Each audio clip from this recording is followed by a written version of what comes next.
Hello, welcome to the third part of the video here. Decided to take a good look at the Buffalo Nickels here in a part 3 of this mill video here, and talk about some things I missed or forgot to look at when I was looking at the Buffaloes quickly there. And I have a few other Buffaloes here to compare to.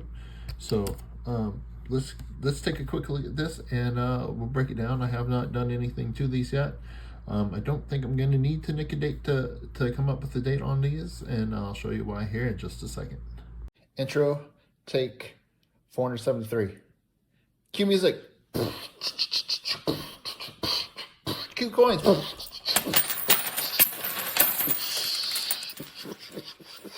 Yeah.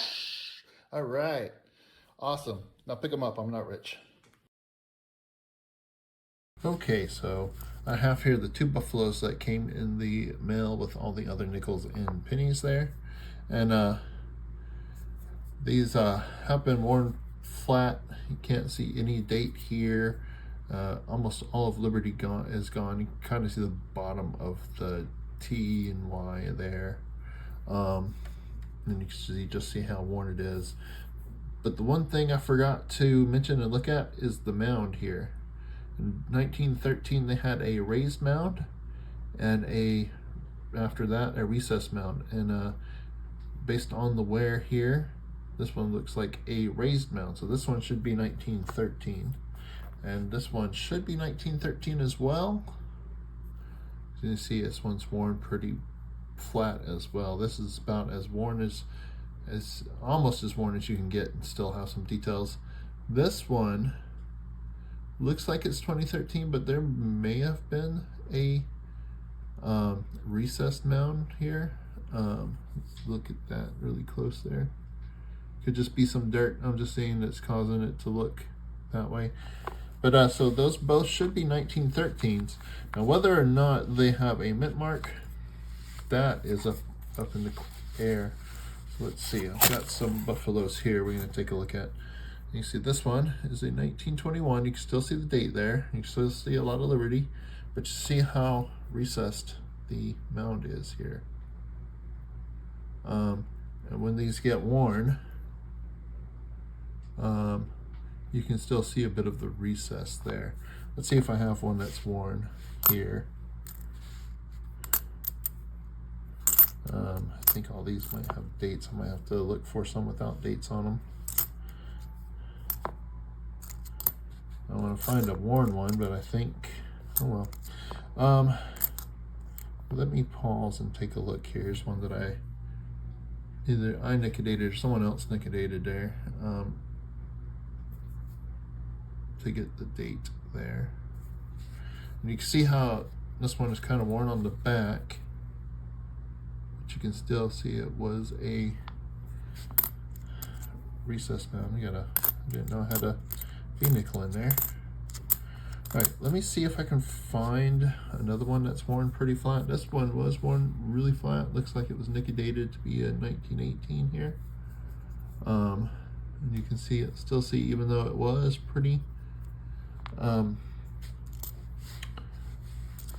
pretty worn, you can still see the recess mound there. So these two are almost guaranteed to be 1913's raised mounds, which are a little bit more, are they a little more scarce?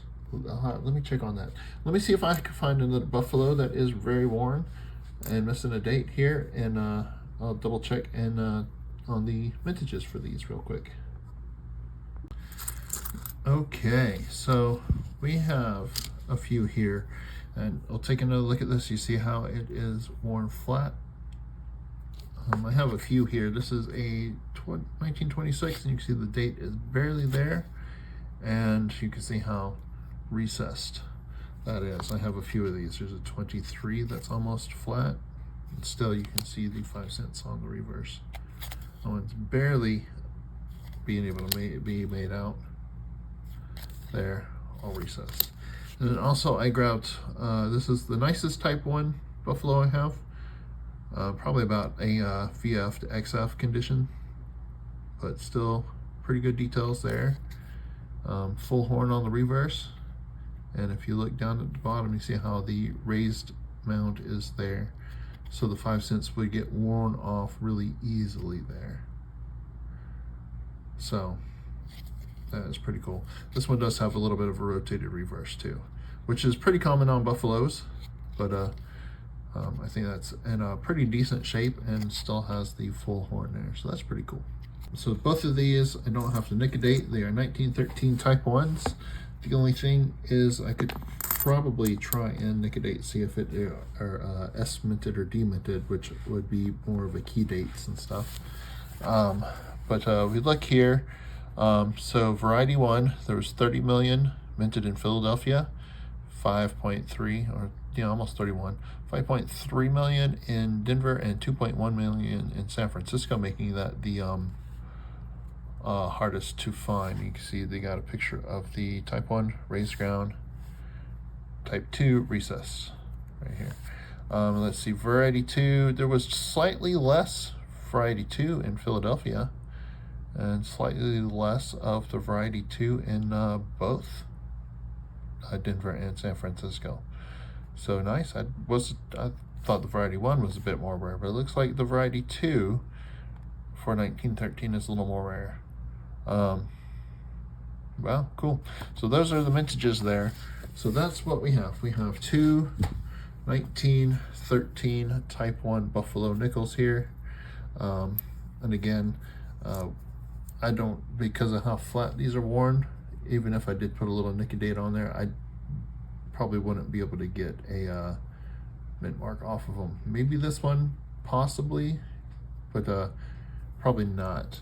And figure why do nickel date on them if I don't have to. So that's what we have.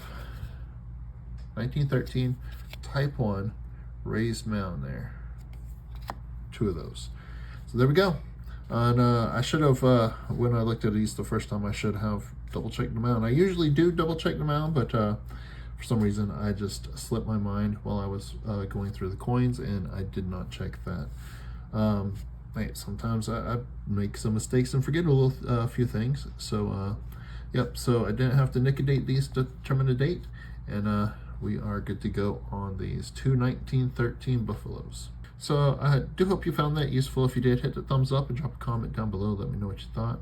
Hope you found some information in here that you didn't know, weren't aware of, or maybe just found the video interesting and fun.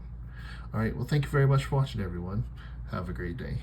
And I want to give a very special thank you to all the viewers who have signed up as members. Thank you very much for going above and beyond to help support the channel. I very, very much appreciate it. If anyone is interested in becoming a member, feel free to check out the link below. Again, thank you very much for your support.